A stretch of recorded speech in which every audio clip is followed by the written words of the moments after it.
All right, we've made it to the first tee. This is where the rubber meets the road, where all your preparation either pays off or falls apart, and where you get your first real chance to show that you know what you're doing, or alternatively, where you immediately reveal that you have no clue what's happening.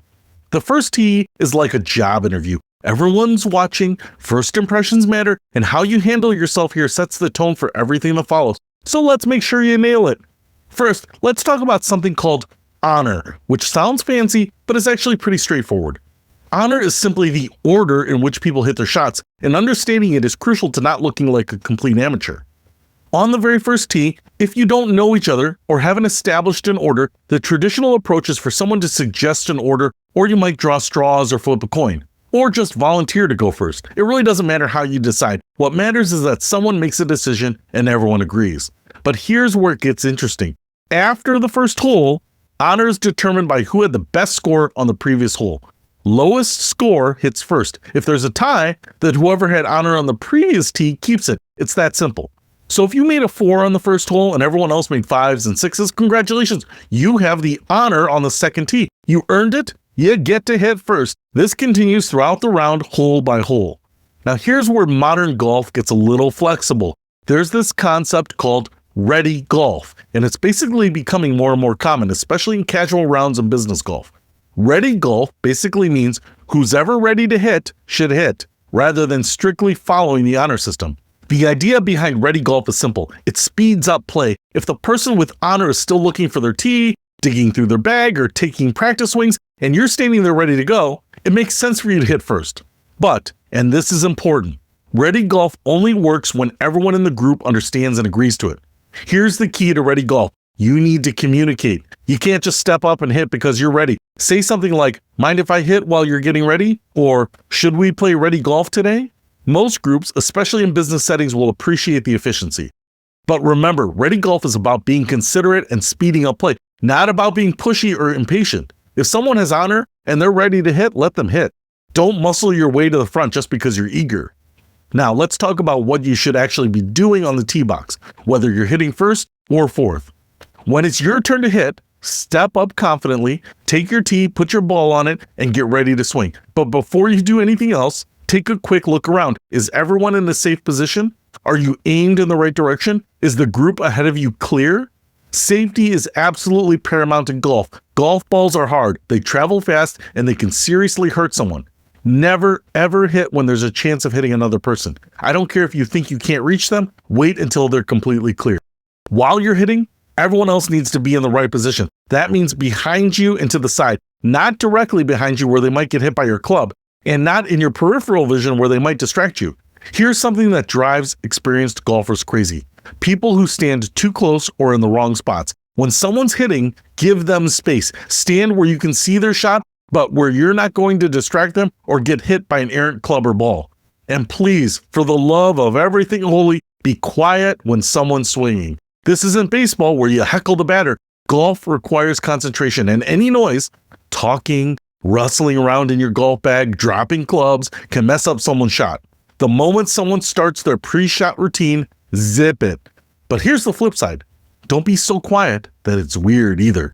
Golf is a social game. Between shots, feel free to chat, joke around, and enjoy each other's company. Just know when to turn it off.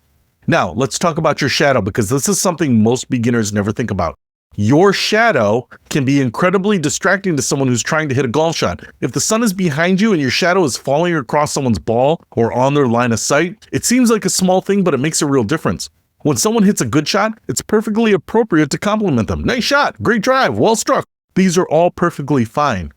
You don't need to go overboard with the praise, but acknowledging good shots is part of the social aspect of golf. What about bad shots? Here's where you need to be careful. Don't immediately offer advice unless it's asked for. Don't say things like, you lifted your head, or you swayed a little bit too much.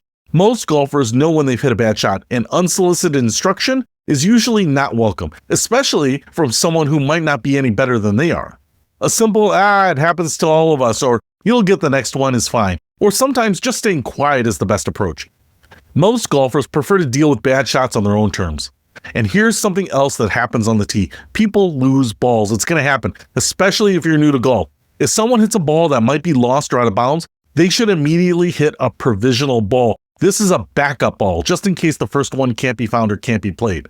The key word here is immediately. Don't wait to see if you can find the first ball. If there's any reasonable chance it's lost, hit another one right away. This saves enormous amounts of time and prevents the group from having to walk all the way back to the tee if the original ball can't be found.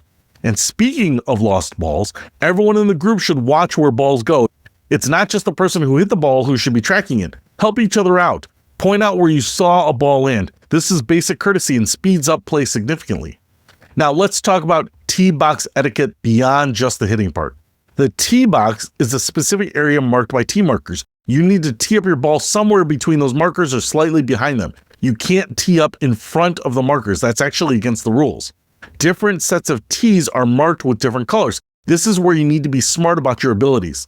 The back tees, often black or blue, are for very good golfers.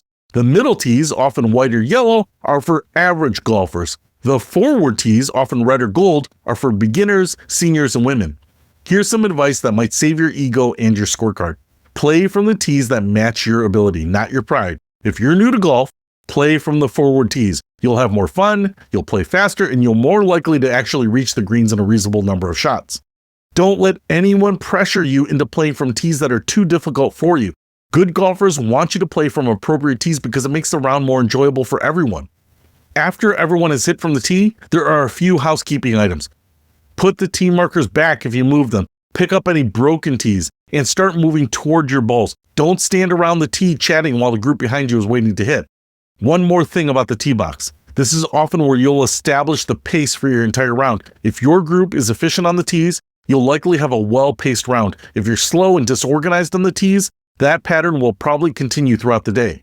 Here's the bottom line on tee box behavior. Be ready when it's your turn, be safe, be quiet when others are hitting, and be efficient when you're done. Follow these basic guidelines and you'll fit right in with the group regardless of how well you actually hit the ball. Remember, no one expects you to hit perfect drives, but everyone expects you to understand the basic flow and etiquette of the tee box. Master this, and you're well on your way to being the kind of golf partner that people actually want to play with.